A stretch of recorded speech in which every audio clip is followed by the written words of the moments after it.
Good morning from Panhandle Outdoors, America's only daily outdoor TV show.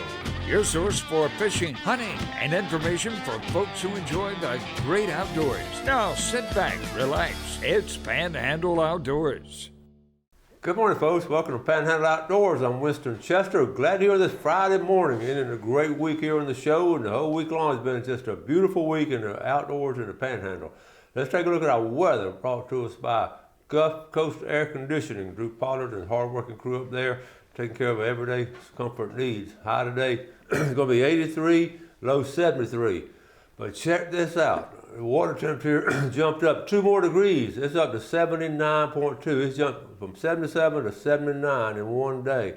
So it's going to be some nice warm water along the coastline and into the base system this weekend. That's strong right there. Our river readings brought to us by Mountain Dew. Get out and do with Mountain Dew. Looking at the Apalachicola Bluntstown, 8.2 this morning. Nice steady drop to it. The Choctaw at Caryville, 5.1, and a good steady drop to it. You're not going to find a bad place to go this weekend in the Panhandle. It's not going to be anywhere bad to go. It's all going to be good. The tide chart brought to us by Kent Forest Lawn. How about another bonus with that? Today, Friday, May 6th, look at those tides. Have a high tide right here in the middle of the day at 1:13, and a low, we're going to be at 12:45 tonight. So it's coming in all morning long. Now, the caveat is the wind. But we're used to the wind, right? But it's going to be coming out southwest at 18. Okay, so look on the bright side, it's going to keep the bugs away, but it'll be a strong southwest wind. But the tide's going to be strong too, so it's going to be an interesting weekend on the water. All right, let's take a break and we'll be right back.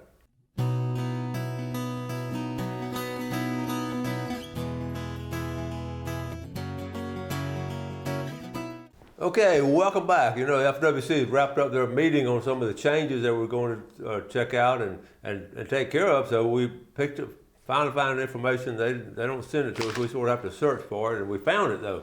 We found it here. Okay, let's talk about redfish. We're going to talk about redfish and cobia. That's the two things that interested the folks up this way. They cover all kinds of things, but on the redfish, what they decided. Okay, right here, right in the middle. Okay.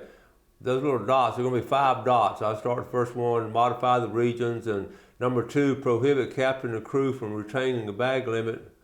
Okay, so in other words, you can't count the captain and the deckhand as to get extra fish. Number 3, reduce the off-water transport from 6 to 4. Number 4, this is interesting. Increase the bag limit for the Big Bend region from 1 to 2 fish. Now, you don't usually see this. You don't usually see the FWC adding a limit on there, but Big Bend has so many redfish. Isn't that cool? And the last one, number 5, next to last, reduce the 8 fish limit from 8 fish to basically to 4 fish here in the Panhandle. Okay, so that's on the and here's the regions. Okay, the Big Bend area that is the blue right there. So they have a bunch of redfish there. The captains do a very good job of really taking care of it, and some folks keep some, the captains release them, so they just have an abundance. And the biggest thing, there's not near as many people there in the blue as are here in the green. It's as simple as that. Okay, the other rule, let me go to it. On the cobia, it's let me see, it's down here on the bottom. I found it late last night. Okay, here it is on the cobia. Okay, basically July of this year, they increased in yellow. They increased the minimum size limit from 33 inches to 36 inches in state water. So they did not cut it out completely, anything like that, like some folks thought they would. Okay, so anyway, they did take some action on it.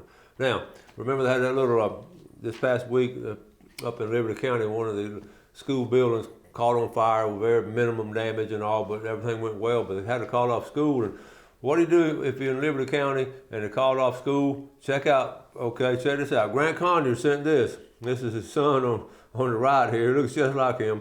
On the left is Dylan Chester. These guys were just beside themselves when they heard school was closed. So they're trying to help cope with it, and this is how they cope with school being, they called it off school, and that's not a bad way to spend a day when it's called off school. Terry at Blue Water. Hey, I caught these Wednesday morning, started out using a surface plug, caught one small trout and several impressive misses, switched to my Paul Brown, and caught these on 3 consecutive casts. I decided to catch and release when I saw a shark make a circle around my kayak as I was pulling my string of fish out of the water. The shark attacked my paddle. He did a hit and run. I did a really fast paddle back to my truck. I can take a hint. Thanks, Terry, at Blue Water. And here's the catch right here. That's the same Paul Brown I had, and that's a good color there. Nice catch, nice mess of fish. We released quite a few there too. All right, moving along. Talking about sharks and folks that's starting to get active. This over here, Destin, that my boss, this guy sends it in. His boss saw a 10-foot shark hit the back of his ski, a jet ski right there. And there's the tooth marks. Check that out. Okay, that's one picture. Here's the other picture here. Can you tell where that's a shark bite? Now, you don't usually see them attacking a jet ski, but here's proof and evidence right here. They will attack a jet ski, especially if they get aggressive and all. So just be aware of that. Chris Paxton's been on the show before, and I got to get him to come back on. But folks, here it is. Is this a great picture? He's fly fishing. No, he's not up there in North Carolina. He's on St. Joe Bay. Check it out. Chris, that is a fine trout on the fly. Look at that beautiful water there on St. Joe Bay. Good job. I talked to him. He's going to come on the show soon and talk about all the fun he's been having. How about Junior and Lori? They were high school friends way back in the day, and they went fishing just down around Howard Creek. Nice match. I didn't know Lori was that good a fisherman, Junior. Good job. All right. That was a good trip there. But not to be outdone, Tammy, Schumer, and Zachary. This is on the Shocklahhatchee River. Okay. Isn't it a beautiful fish there? Good job, Tammy. And then, but now wait a minute, Herman's got to get in it too. I don't know which one's bigger, but both of them are nice fish. Does that not look like a typical Shocklahhatchee River brim right there? Herman and Tammy. Good job there. And here's their mess. What they caught for that day. Okay. All right, let's, we got more pictures and all, but that's just in order to give you a taste of getting warmed up for the weekend on the Shocklahhatchee River and also St. Joe Bay and other places. Let's take a break and we'll be right back.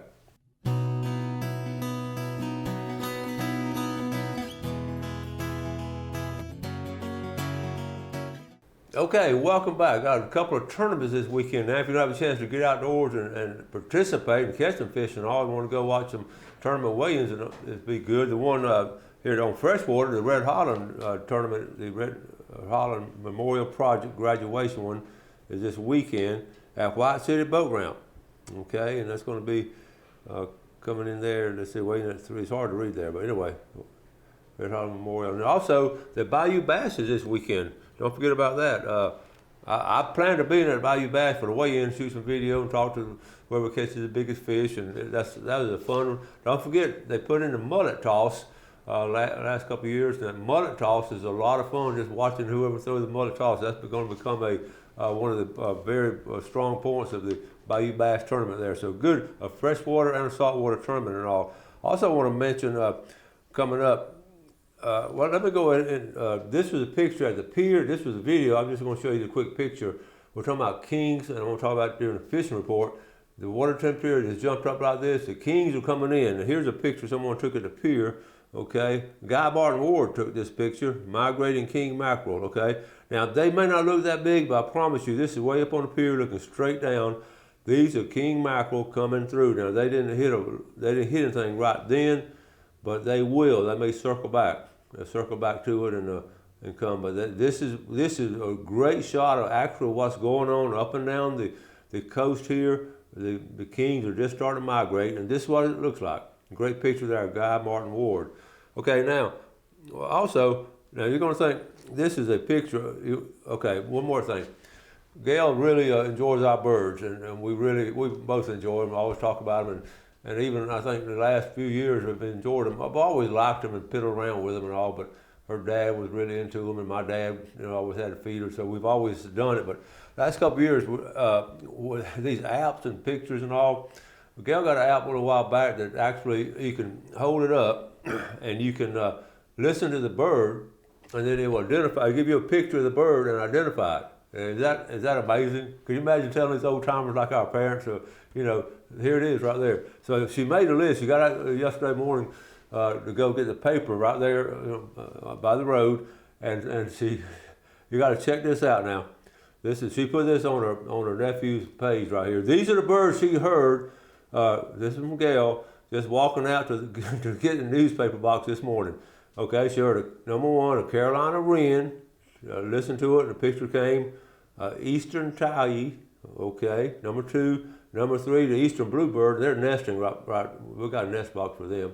And then a mockingbird, and then a brown thrasher, and a red bird, the cardinal, and a red-winged blackbird. And I see most of these birds around, but she just walked from the front door to get the paper. So I thought that was really a cool thing to do. So I just want to share that with you. What was that? 8 birds walking 15 yards maybe.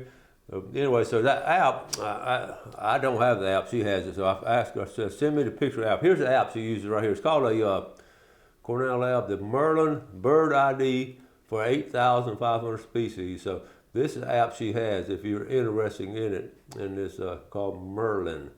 Okay? That's cool. It really is. All right. As an outdoorsman, I want to... next time we go to the state park or something, we're going to take it in the state park with us and walk down the trail and see how many we can hear. That's cool. That's cool nature. Now, I'm going to show you a picture. When you first glance at it, you're going to think it's a really big bass. Okay, look at this real quick. Check out this big bass. Okay, looks nice, don't it? Folks, that's not a bass. That is a cake. A largemouth bass groom's cake. Is that not one of the coolest groom cakes you ever seen? And what I wanted, this is made by Shannon, okay? This is Shannon McDaniel Gay. That's Darby Gay's, the late Darby Gay's widow, and she's been making cakes forever now.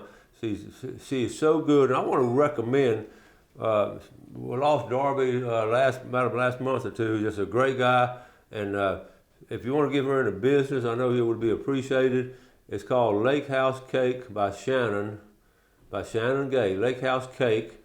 And you were talking about a customized cake.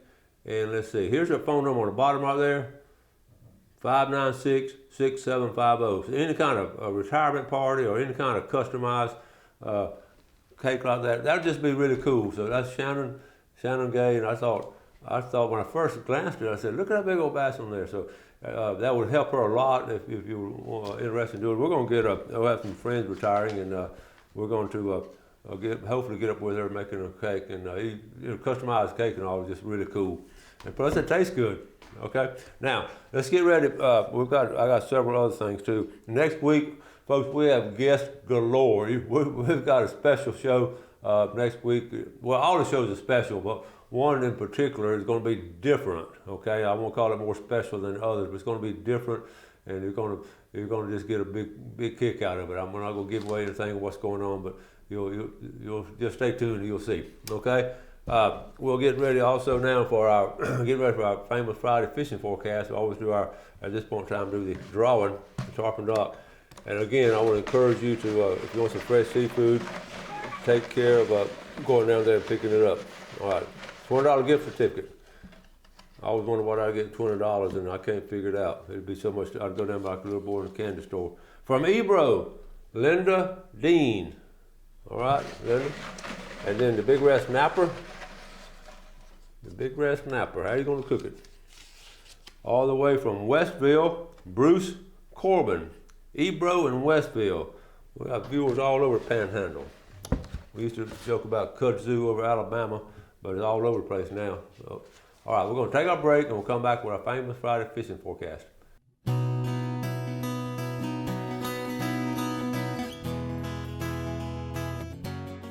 Okay, welcome back to our famous Friday fishing forecast. We're looking at a situation where Winston left his notes on the table where I do my show, and so anyway, we're going to wing it. But I did want to show you. Where we're talking about Lake Okeechobee. Well, Jerry Forehand here yesterday. I want to show you. We're talking about the rim. A lot of folks don't understand what the rim is, and here as we pull into Lake Okeechobee, you can see, now here's Clewiston, lower left-hand corner. That's where he stayed in Clewiston. But the rim, okay, see this area going around it? It's like a canal. It is like, right, that's a rim. It goes all the way around. The rim I was all the way around Lake Okeechobee. Here's over in here, see that rim there? So it gets you out of the wind and all, because Okeechobee, you can imagine being in an area like that. But anyway, these are the locks and all go through. But anyway, I just wanted to show you what the rim was and all. But okay, get back to the Panhandle, and hope if you have a good trip down there, let us know. Let's start over in Destin, where the shark attacked the jet ski over here in Destin. It's going to be a good weekend. Now, the biggest thing about fishing at Destin, Choctawhatchee area, is try to get there early and all before the crowd gets there. And I did get some reports this week. There's really a lot of rental pontoon boats, especially in Hogtown Bayou, that we didn't used to have to deal with as far as sportsmen. That's just something we're going to have to start dealing with all over the Panhandle. It's becoming very, very popular for folks to come in and rent those pontoon boats. Number one, because it's safer, and number two, you can put 10 to 15 people on it. So especially St. Joe Bay during scallop season, it's phenomenal how it is. But anyway, Hogtown Bayou does have a lot of rental, but keep this in mind too. On this rental stuff, they're not going to come at daybreak. So you got a couple of 2 or 3 hours of really good fishing before a lot of folks start getting there. The river, Choctawhatchee River, is in great shape. You saw Tammy Schumann, Zackrell, with the catch she had. You got the Sisters River is really hot now. I wrote down last night top 5 places to go. That was one of them. The Sisters off the Choctawhatchee, and also Black Creek. Those two areas there is going to really be producing this weekend, I can promise you. Okay, coming on over, working from westward to eastward. West Bay is going to be really good. We're going to have that southwest wind. So take a look at it right here. The southwest wind, here we are right in the center. Southwest wind will be coming from our left to right. So fishing up over in this area is going to be pretty sporty if you're in a small boat. But if you can get up over in this area right in here, there's going to be some good fishing. And see this area, redfish, there's been probably more redfish caught up in this area right in here out of West Bay from here to right there. I'm going to the center of the screen right there. And then the second place would be between the two creeks here, as far as according to what the wind is doing. So you're going to be in good shape no matter where you go there. Okay, coming on, I've had some good reports. Of course, the pass, I want to spend a lot of time on the pass today. The bay fishing is going to be really good. Grand Lagoon area. Actually, there's some catches here around Bay Point, believe it or not, around Bay Point off the docks. But really, if I was going to fish the bay system this weekend, I'd go right off Redfish Point and work right up through here. From our left to right, I'm going up here from left to right. And then come on up here. The bridge is in good shape. And go up towards Sandy Creek. You got that southwest wind again, so Callaway, if you're coming out of Callaway Bayou right there in the middle, you're going to hit some strong wind. So if you can go to the east side, get across the bay, and east side, and work right here in the center. I'm keeping everything in the center of the screen, the area I'm talking about fishing, right off the points right there. And then around the old shipyard there, coming out of the slough here. There's some oyster bars right here in the center of the screen there. Good. Okay, let's move on down quickly. Crooked St. Joe Bay, Mexico Beach is going to be good surf fishing. You're going to have the southwest wind, but if you get back over in this area right here in the center, it's going to be good right there. This coming in, if you want to fish, Town Beach is going to be good in St. Joe Bay. This is Town Beach right here in the center. You can see a lot of guys fishing there, all the way down through here, and of course down around Black's Island. We're always talking about fishing Black's Island, and then you got that wind that drift along through here up around the state park area. That's going to be good fishing in there. Quickly moving around, where the southwest wind is always good to fish behind St. George Island. You put in here, here's a pass right here that's private. You can't fish it anymore, but see these docks, you see these docks, all these docks right here. Excellent fishing, excellent red fishing right through here on the backside of St. George Island. You got the ramp right here, put in at the ramp, go down and fish this causeway. You got a southwest wind, you're going to be protected there, in good shape there.